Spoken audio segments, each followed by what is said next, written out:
আল্লাহ বলেন আসমান যেদিন থেকে আমি সৃষ্টি করেছি সেদিন থেকে নিয়ে কিয়ামতের আগ পর্যন্ত এই আসমানের চুল পরিমাণ কোনো ছেদন বা ফাটল হয় নাই।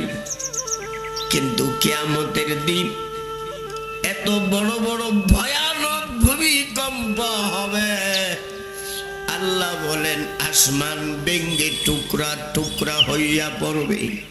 ইজা সামাউ ফাতারাত। অন্য আয়াতে আল্লাহ বলেন ইজা সামাউ শাক্কাত। আসমান টুকরা টুকরা হইয়া যাবে। ওয়া ইযাল কাওয়াকিবু তাসারাত। তারকারাজিগুলো বিক্ষিপ্ত ভাবে পড়ে যাবে। ওয়া ইযাল বিহারু ফুজ্জিরাত। এ জমিন একদম নিচে ধসে যাবে। ওয়া তাকুনুল জিবালু কাল ইহনিল মাফুস। পাহাড়গুলো বড় বড় পাহাড়গুলো ধুলার নেই তুলার নেই, আকাশে উঠতে থাকবে। এই জমির নিচে ধসে যাবে। সাগর মহাসাগর নদী নালা সব একাকার হয়ে যাবে। কিন্তু যারা আল্লাহ ওয়ালা হয়ে যাবেন, আল্লাহ বলেন আলা ইন্না আউলিয়া আল্লাহ। যারা আল্লাহর ওলি, আল্লাহর দুস্ত, আল্লাহর বন্ধু হইয়া যাবে, লা খাউফুন আলাইহিম ওয়ালা হুম ইয়াহজানুন। তাদের কোনো ভয় নাই, তাদের কোনো চিন্তা নাই, তাদের কোনো পেরেশানি নাই। মৃত্যুর সময় তাদের কোনো ভয় নাই, কবরে তাদের কোনো ভয় নাই, হাসরে কোনো ভয় নাই। সব জায়গাতে তার সম্মান বাড়বেই, শুধু বাড়বে।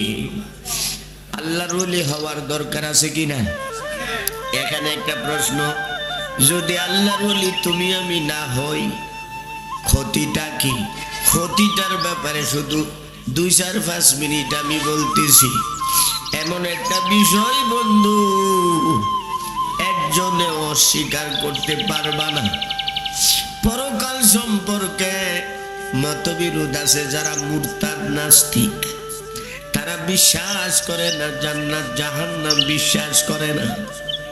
কিন্তু মরণের ব্যাপারে দুনিয়ার বুকে কারো কোনো দ্বিমত না। এই মরার ব্যাপারে দ্বিমত আছে?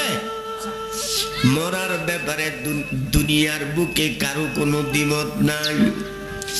আর আমার মাওলা বলেন, বান্দা তুমি যদি আল্লাহ ওয়ালা না হইয়া মৃত্যুবরণ করো, বান্দারে তোমার উপর এমন বিপদ, এমন গজব পতিত হইয়া যাবে, বান্দা তুমি সহ্য করতে পারবা না, পারবা না। আর তোমার যে আত্মীয় স্বজন, একদম নিকটের লোক যারা রয়েছে, আল্লাহ বলেন তারা তোমাকে বিন্দু পরিমাণ কোনো উপকার করতে পারবে না। আচ্ছা, এতেকালের সময় আত্মীয় স্বজন বসা থাকে না, কোন উপকার করতে পারে? এই জন্য কবি বলেন, জিসকো সমঝা থাকে মেরা ও মগর মেরা नहीं, क्या बताओ वो है किसका ও মগর মেরা नहीं। আক্ষেপ করবে, আফসোস করবে যাদের জন্য জিন্দেগিটা ধ্বংস করলাম। আজকাল তারা একজনও আমার আপন হলো না। যাই হোক, সংক্ষেপে বলতেছি বন্ধুরা, এখানে আমরা আসছি একমাত্র উদ্দেশ্য, কিভাবে তুমি আমি আল্লাহ ওয়ালা হতে পারবো। অন্য কোন উদ্দেশ্যে আমরা এখানে আসি না। আল্লাহ বলেন, ওয়ালাউ তারা ইযিল যালিমুনা ফি গামারাতিল মাউত। গামারাত এখানে সাকারাতের অর্থ, তুমি যদি আল্লাহ ওয়ালা না হও, পাপিষ্ট নাফরমান গুনার বোঝা লইয়া যদি তুমি মৃত্যুবরণ করো, আমার মাওলা বলেন, বান্দারে তোর মধ্যে ক্ষমতা আমি দান করছি, সেকেন্ডের মধ্যে ক্ষমতা আমি ডিলিট করে দেব। বান্দা, তোমার সময়সীমা যখন শেষ হইয়া যাবে, তোমার সমস্ত শক্তি, সমস্ত ক্ষমতা আমি হরণ করে নেব।